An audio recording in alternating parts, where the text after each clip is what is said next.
കേരളത്തിലെ മുഖ്യമന്ത്രി വന്ന് റെയിൽവേ മന്ത്രിയെ കണ്ടപ്പോൾ ഇക്കാര്യം ചോദിച്ചു. നിങ്ങൾ ശ്രീധരൻ്റെ എന്തെങ്കിലും നിർദ്ദേശത്തിൻ്റെ മുകളിൽ ചർച്ച ചെയ്തിട്ടുണ്ടോ, അതിന് അനുമതി കൊടുത്തിട്ടുണ്ടോ, അതുമായിട്ട് നമുക്ക് മുമ്പോട്ട് പോകാൻ പറ്റുമോ എന്ന് കേരളത്തിൻ്റെ മുഖ്യമന്ത്രി വന്ന് റെയിൽവേ മന്ത്രിയോട് ചോദിച്ചു മാസങ്ങൾക്ക് മുമ്പ്. അപ്പോൾ റെയിൽവേ മന്ത്രിയുടെ ഭാഗത്തുനിന്ന് യാതൊരു പ്രതികരണം ഉണ്ടാകില്ല. തനിക്ക് ഇക്കാര്യത്തിൽ ഒരു അറിവും ഉള്ള പോലെയുള്ള ഒരു ഭാവം പോലും റെയിൽവേ മന്ത്രിയുടെ ഭാഗത്തുനിന്നുണ്ടാകില്ല എന്നാണ് ഞാൻ മനസ്സിലാക്കിയത്. ഈ ശ്രീധരൻ ഒരു ഹൈസ്പീഡ് റെയിൽവേയെക്കുറിച്ചും തൂണിലുള്ള ഒരു അതിവേഗ പാതയെക്കുറിച്ചും പറഞ്ഞപ്പോൾ കേരള ഗവൺമെൻറ് പറഞ്ഞു നല്ല കാര്യം, എന്നാൽ നിങ്ങൾ ശ്രമിക്കൂ എന്ന് പറഞ്ഞു. അദ്ദേഹം പറഞ്ഞു ഞാൻ റെയിൽവേയെ കൊണ്ട് സമ്മതിപ്പിച്ചിട്ടുണ്ട്, എല്ലാ കാര്യങ്ങളും പൂർത്തിയായി എന്ന് പറഞ്ഞു. എൻ്റെ അറിവ് ശരിയാണെങ്കിൽ കേരളത്തിലെ മുഖ്യമന്ത്രി വന്ന് റെയിൽവേ മന്ത്രിയെ കണ്ടപ്പോൾ ഇക്കാര്യം ചോദിച്ചു.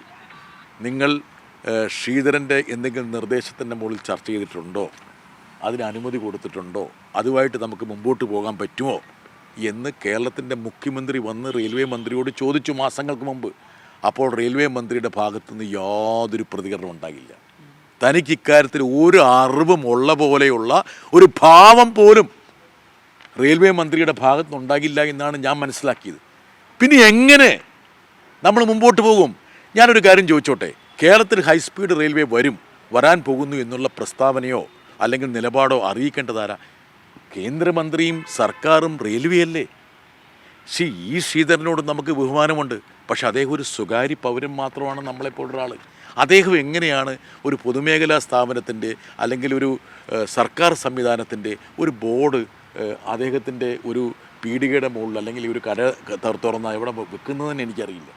അതൊക്കെ യഥാർത്ഥത്തിൽ വേറെ ആരെങ്കിലും ചെയ്താൽ എന്തായിരിക്കും അതിൻ്റെ പ്രത്യാഘാതങ്ങൾ? ഇനി അദ്ദേഹം നടത്തുന്ന പ്രസ്താവനകൾ എന്തുകൊണ്ട് കേന്ദ്രത്തിൻ്റെ ഭാഗത്തുനിന്ന് വന്നില്ല? ഇന്നലെ കൃത്യമായിട്ട് ഞങ്ങൾ ചോദിച്ചല്ലോ, നിങ്ങൾക്ക് എന്തെങ്കിലും പദ്ധതി ഉണ്ടോ ഹൈസ്പീഡ് റെയിൽവേക്ക് വേണ്ടി? 7 ഹൈസ്പീഡ് റെയിൽവേകൾ പ്രഖ്യാപിച്ചപ്പോൾ കേരളത്തിലെ അവഗണിച്ചതിനെക്കുറിച്ചുള്ള പ്രതിഷേധം വന്നപ്പോൾ നിങ്ങൾ പത്രസമ്മേളനത്തിൽ ചോദിച്ചിട്ട് പോലും കൃത്യമായിട്ടൊരു മറുപടി വന്നില്ലല്ലോ. അപ്പോൾ ഇതൊക്കെ യഥാർത്ഥത്തിൽ കേരളത്തെ കബളിപ്പിക്കാൻ വേണ്ടിയുള്ളതാണ്.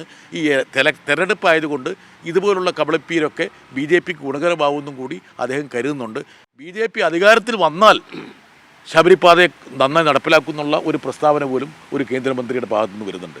ഇങ്ങനെയൊക്കെയുള്ള തെരഞ്ഞെടുപ്പ് പ്രചരണം ഒരു ചോദ്യത്തിന് മറുപടിയായിട്ട് നടത്താൻ പാടുണ്ടോ എന്നുള്ള കാര്യം കേന്ദ്രമന്ത്രിമാർ പരിശോധിക്കേണ്ട കാര്യമാണ്.